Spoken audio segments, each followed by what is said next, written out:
Hello, welcome back to the So Far podcast, the podcast where we bring on guests from various industries, all to help you with advice, with stories, with perspective, all to help you, the young starters, and just show you how these guests got to where they are so far.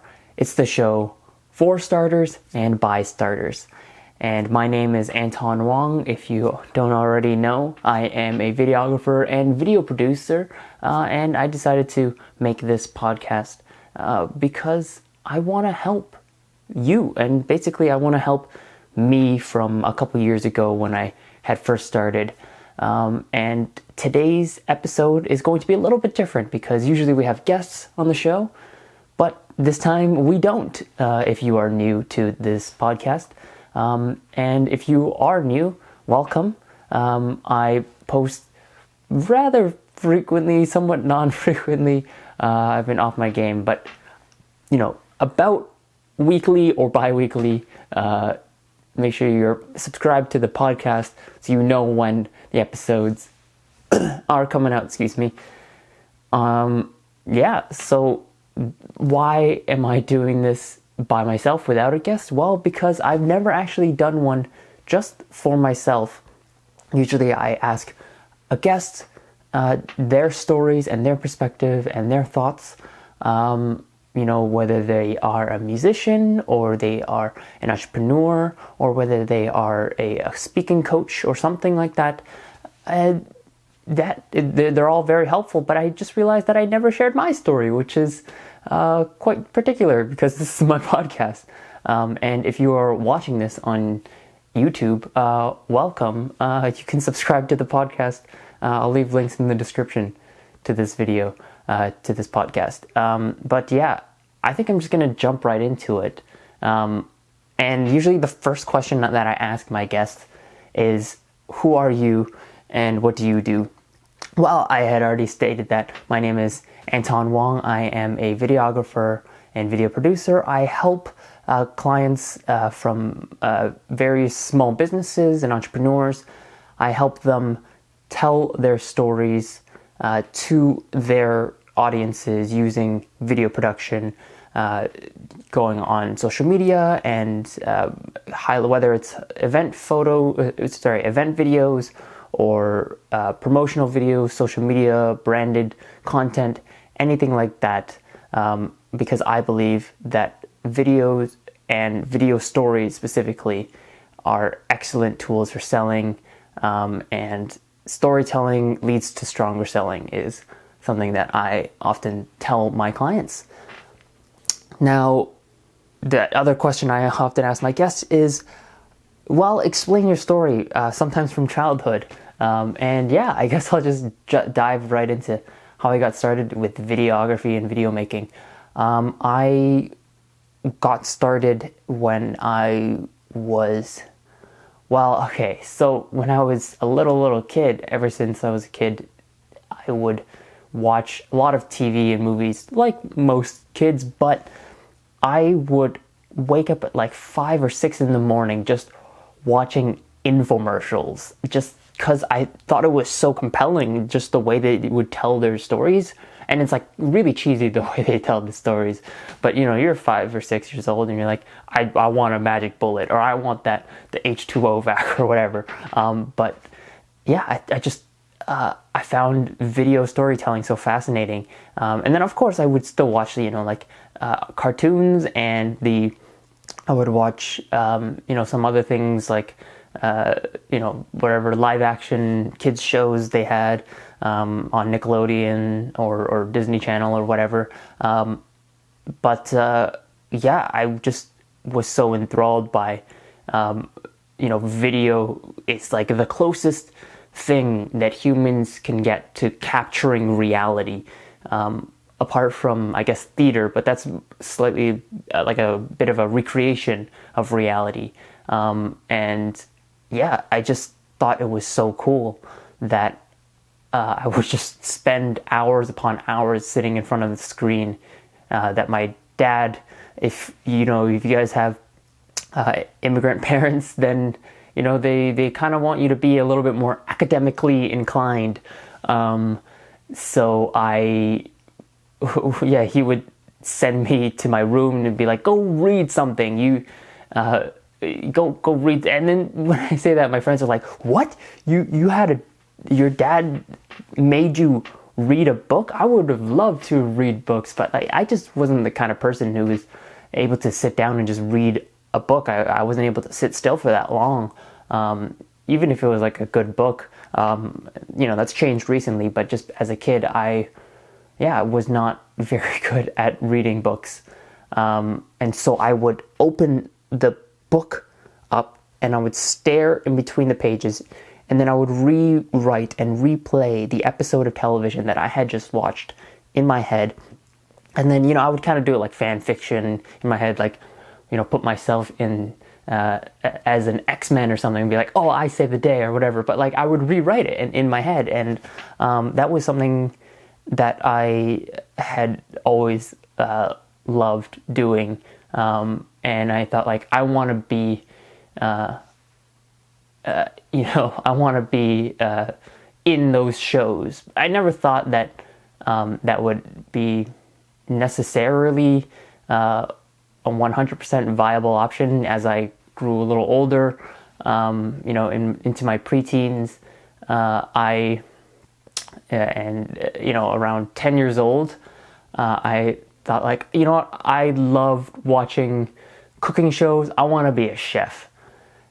And then I saw my very first YouTube video with a YouTuber, because, back in the early days of YouTube, 2005, 2006, it was mostly just like some random clips that people made on, Adobe Flash or something. And sometimes it's just like re-upload Family Guy clips or clips from SNL and then just re-upload those. But I saw my very first YouTuber, who was Ryan Higa. If you guys don't know, he's very old YouTuber. At the time, he was just a teenager.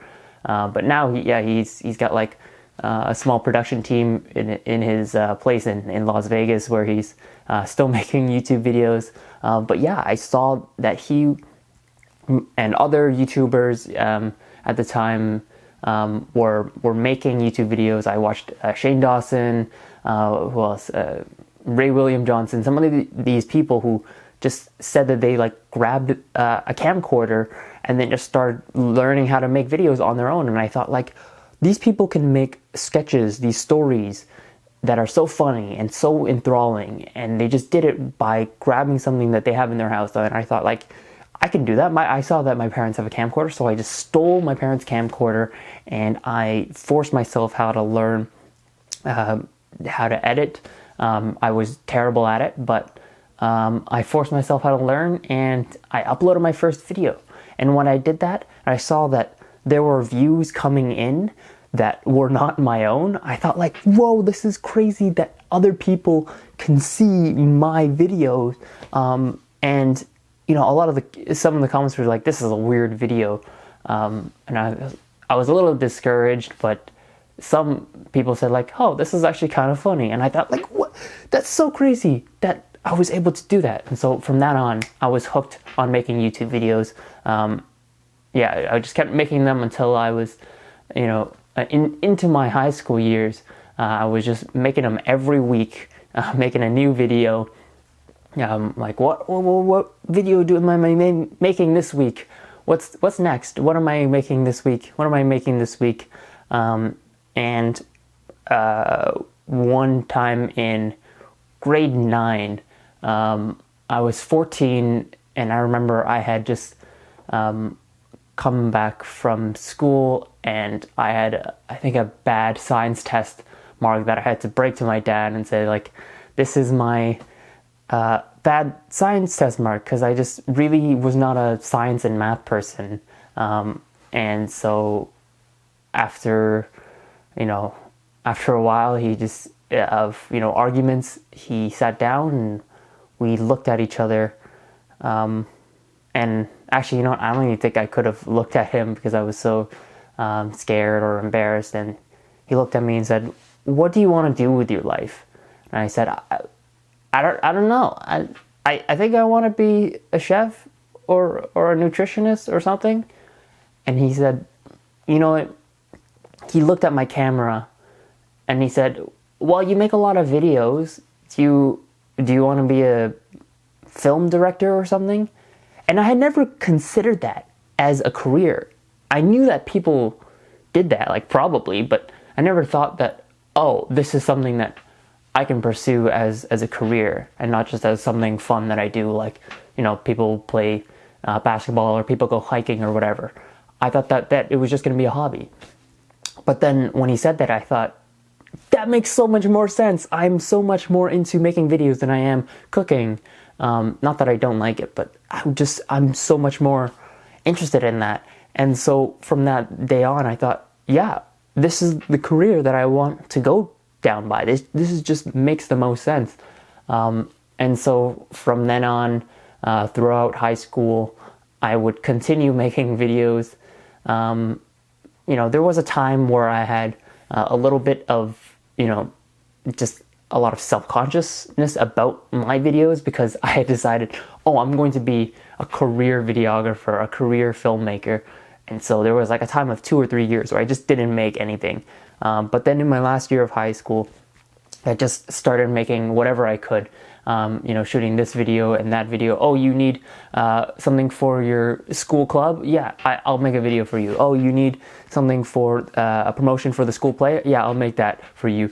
Oh, this is a school project that you want an essay written for it. Can I do a video for it? Yeah, okay, so I'll do a video. And just whatever I could get my hands on in terms of video making, I would try to do. I would try to get my hands on making a video because I just liked it that much. And so I had graduated high school and I had decided to go to film school, which is another story because I had gone there for like 2 months and I felt like it was very overwhelming for me when I was there. So I had actually ended up dropping out after 2 months, and I decided to take a gap year. You know, I did some short films and some videos here and there. I even made a feature film with my friends, which is a story for maybe later on that I'll get into. But yeah, I eventually decided to end up going to broadcast college, which is a little bit different. It's a shorter program. It's like a 2-year program for broadcast television at like a, you know, like here in Canada it would be CTV, or, you know, CBC. In the United States it would be like ABC or NBC. In the UK it would be like, you know, BBC or Channel 4, like those kinds of like broadcast, you know, news or journalism or sports broadcasting. And I thought, yeah, this is a good place to go. So I did enjoy my time there, but at the end of it, I just could not get a job. I tried applying to so many places as I was still in my last semester. I was applying to a bunch of places and a few places got back to me, but nothing that was like a full-time, you know, permanent or even like a long-term contract. There were things that were like, hey, yeah, we got this contract for like a month. And I don't know if I could do that. And the pay wasn't that great. And yeah, but all throughout this time, I had been freelancing, you know, since my last year of high school when I did a wedding job for $300. And I had continued freelancing up until this time. So, you know, about like, you know, 8 months or so after my college graduation, I had decided, you know what, I'm just going to be a freelancer. I am going to make videos for clients because I've been doing that for a while. I've been helping people tell their messages, share their stories, you know, share their highlights through video, and I was kind of enjoying it. So I figured, yeah, this is kind of the way I want to go down. And so that's kind of how I got to this stage. Sorry, I'm going to get a drink of water real quick. Yeah. So how did I come to making this podcast?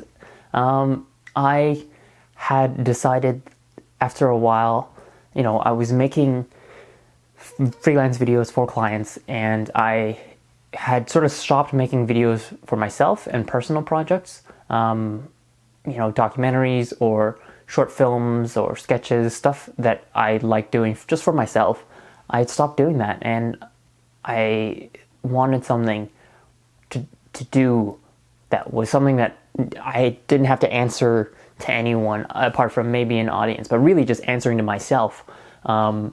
And I had realized that every time I would go in for a prospective client meeting, or just trying to go for networking or connections with people and try to build relationships, try to get some clients to get some business going, or just build some business relationships for referrals or whatnot. And every time I would go in for a conversation, I would always strike up a conversation with them about their story, because I was just so interested in people's stories. And after a while, there's this one time where I had a conversation with someone, and they had I had asked them their story and just kept asking and asking, and I felt like there's something more behind their why they do what they do. They said like, oh, I want to provide excellent customer service. I want to provide an excellent product or solution for my clients. And I said, yes, but everyone wants that. There isn't a single website that doesn't say we provide excellent customer service, and that's our differentiator. But like, your true differentiator, I believe, is the story that you have, because no one else lived your exact story. So I just kept prying, and then this person brought something up that was very deep in the back of their mind, in their history, in their memory, that they had sort of just didn't really bring up very often. And like at the end of it, after they had told their story, that like, this is why they do what they do. I won't get into the very specifics because I don't want to divulge who this person is, but it did actually happen with a couple of people that I had talked to.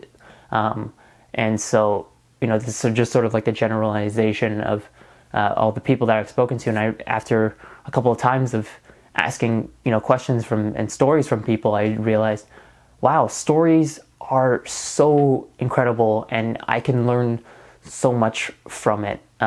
Learning so much from the person and why they give their advice that they give, why they want to provide excellent customer service, why they want to like do all of these things that they say to give their advice, is because of this story. And so I thought, you know what, this would be a perfect way to share in a podcast format, because it just makes so much sense to have people share their stories in podcast format, in the audio based medium, because I could take a video of it as well, and then just convert the audio as a podcast, because I've love hearing of other people's stories, listening to Sarah Blakely's story of how she started Spanx, or Brian Chesky, I think his name is, for Airbnb. Just listening to all these big names. But I thought, what about the people who had just gotten started, the people who are about a few years into their careers, because those people really remember the trenches, because they're still going through the early trenches.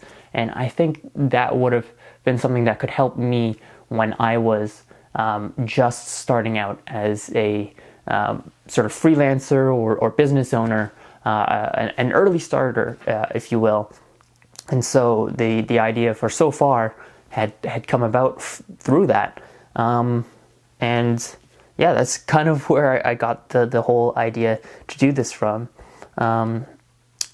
Yeah, I think I established like a couple of questions there. Yeah, I even sometimes will ask, I have a template of questions that I ask my guests, and if I have a question that I want to ask, then I'll ask it. If there's something that I feel like, oh, it's maybe not as important, or maybe they have already shared something that I really want to get further into, I want to dig deeper into the topic that they had shared, because I think that they have more to share about that topic, then we'll get more into it. So explain, no, hold on. There's a couple of questions here. What is the biggest struggle you've gone through? The biggest struggle I've gone through, where do we start? I think, okay, the biggest struggle and a personal struggle that I'm always constantly facing is sort of like procrastination, or lack of good habits, and discipline. I think discipline is the word. Just not being disciplined enough to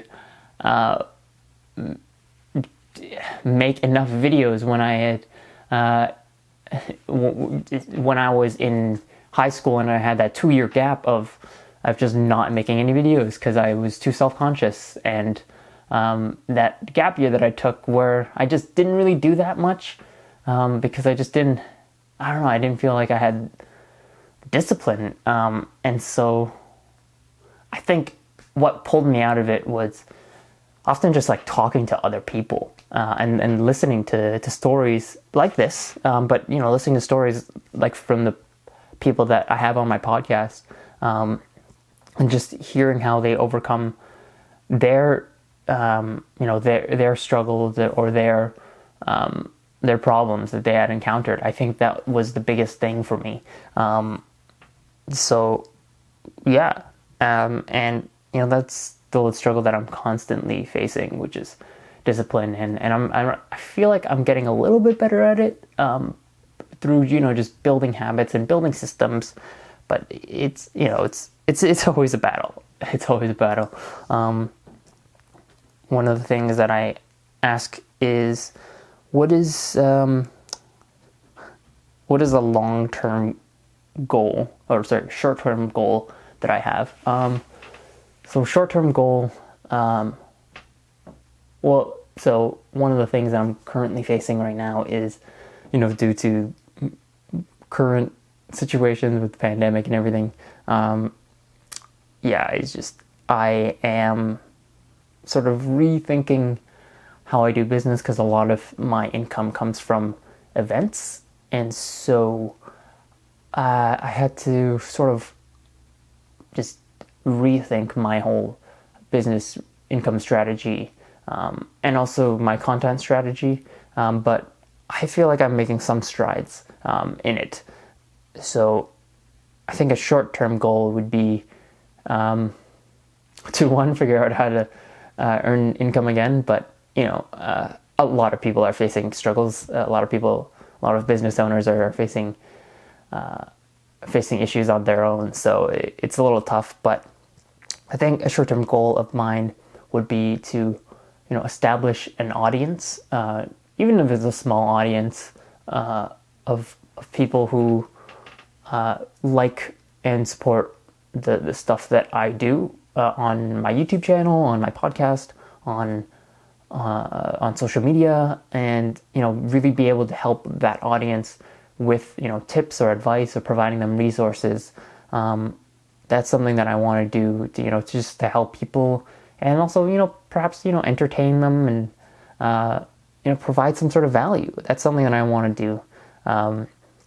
And like a longer term goal, I think I would like to, it's maybe 5 years down the road, sort of have my own production company, production studio, where I am in charge of a couple of people, maybe contractors, or maybe full-time staff, I don't know, and just produce videos for clients, as well as producing videos, just for like entertainment purposes, whether it's like documentary or lifestyle content, or it's fictionalized narrative content.